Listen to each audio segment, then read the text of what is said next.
2 C-section, thyroid problem, டிஆர் issue, 78 KG weight, கூட இருக்க அத்தனை பேரும் கொடுத்த body shaming, post delivery depression, இப்படி தான் ஸ்டார்ட் ஆச்சு என்னோட வெயிட் லாஸ் ஜேர்னி. இது நான் மட்டும் ஃபேஸ் பண்ண ப்ராப்ளம் இல்லை, இங்கே எத்தனையோ பேர், ஏன் பார்த்துட்டு இருக்க நீங்கள் கூட இதே ப்ராப்ளத்தை ஃபேஸ் பண்ணிகிட்டு இருக்கலாம். இங்கே பிரச்சனை நீங்கள் குண்டாக இருக்கீங்கன்றது இல்லை, இந்த பேரியரை பிரேக் பண்ணுறதுக்கான ஃபஸ்ட்டு ஸ்டெப்பை நீங்கள் இன்னும் எடுத்து வைக்கலன்றது தான். என்னோட பேரியரை நான் எப்படி பிரேக் பண்ணேன்ற இந்த ஸ்டோரி கண்டிப்பாக உங்களை மோட்டிவேட் பண்ணும். நான் Mahalakshmi, welcome to get fit with மகா.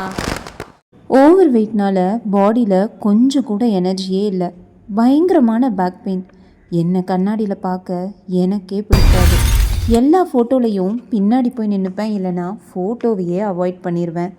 மேரேஜ் அப்போது இப்படி இருந்த நம்ம தான் இப்போ இப்படி ஆயிட்டோன்னு திங்க் பண்ணும்போது நானும் உங்களை மாதிரி தான் என்ன பண்ணுறதுனே தெரியாமல் உடஞ்சி போயிட்டேன். ஆனால் ஒரு நாள் எனக்கு நானே சொல்லிக்கிட்டேன், enough, this is not the end of my story. நான் இதை ரீரைட் பண்ணுவேன். வீட்டில் இருந்துகிட்டே என்ன பண்ண முடியும்னு யோசிச்சு எப்படி ஹெல்த்தியாக வெயிட் லாஸ் பண்ணலான்னு தேட ஆரம்பித்தேன். ஆனால் ஒரு நாள் கூட இந்த பவுடர் வாங்கி குடித்தா வெயிட் லாஸ் ஆயிரும், இந்த ஜெல்லை யூஸ் பண்ணி ஃபேட் லாஸ் பண்ணிடலாம், இப்படி கிராஷ் டயட் பண்ணி வெயிட்டு கம்மி பண்ணிடலான்ற தப்பான முடிவை மட்டும் நான் எடுக்கவே இல்லை. என்னோடய ஃபோக்கஸ் ஹெல்த்தியான லைஃப். அப்போ தான் ஃபேஸ்புக்கில் ஒரு ஃப்ரீ வெயிட் லாஸ் ப்ரோக்ராமில் ஜாயின் பண்ணேன். ஸ்டார்டிங்கில் ரொம்ப கஷ்டமாக இருந்தது, ஏன் வாக்கிங் போகும்போது கூட அவ்வளோ மூச்சு வாங்கும். ஆனால் நான் கிவ் அப் பண்ணலை. இங்கே கஷ்டப்படாமல் எதுவுமே கிடைக்காது. கொஞ்சம் கொஞ்சமாக சேஞ்சஸும் வர ஆரம்பிச்சுது.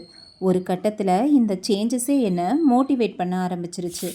வீக் பை வீக் வெயிட்டை ட்ராக் பண்ண ஆரம்பித்தேன். 78 கேஜி 75 ஆச்சு, 75 72 ஆச்சு, ஃபைனலி 62 கேஜி ரீச் பண்ணேன். ஒரு கிலோவும் கம்மி பண்ணும்போது அவ்வளோ சந்தோஷமாக இருந்தாலும் அதுக்கு பின்னாடி என்னோடய ஹார்ட் ஒர்க் அண்ட் கன்சிஸ்டன்சி இருந்தது. வீக்லி 4 to 5 days ஆச்சும் ஒர்க் அவுட் பண்ணிடுவேன். ஒர்க் அவுட்டுன்னு சொன்னதும் ஜிம்முக்கு போய் ஏதோ ஹெவியாக வெயிட் ட்ரைனிங்லாம் பண்ணுறதில்ல, வீட்டில் இருந்தே simple work out, walking and ஹெல்த்தியான ஃபுட்டுன்னு ஃபாலோ பண்ண ஆரம்பித்தேன். நான் பண்ண சின்ன சின்ன சேஞ்சஸ் தான் என் லைஃபையே டோட்டலாக மாற்றிருச்சு. என்னோட இந்த சேஞ்சஸ்க்கு பின்னாடியும் தைராய்டு இருந்தால் வெயிட் லாஸ் பண்ணுறதுலாம் ரொம்ப கஷ்டம், நம்ம ஜெனட்டிக்ஸே இப்படி தானே சொன்னேன். எவ்வளவோ பேர் என்னோட டிரான்ஸ்ஃபர்மேஷனுக்கு அப்புறம் என்கிட்டயே டிப்ஸ் கேட்க ஆரம்பித்தாங்க. அவ்வளோதாங்க, சிம்பிள்.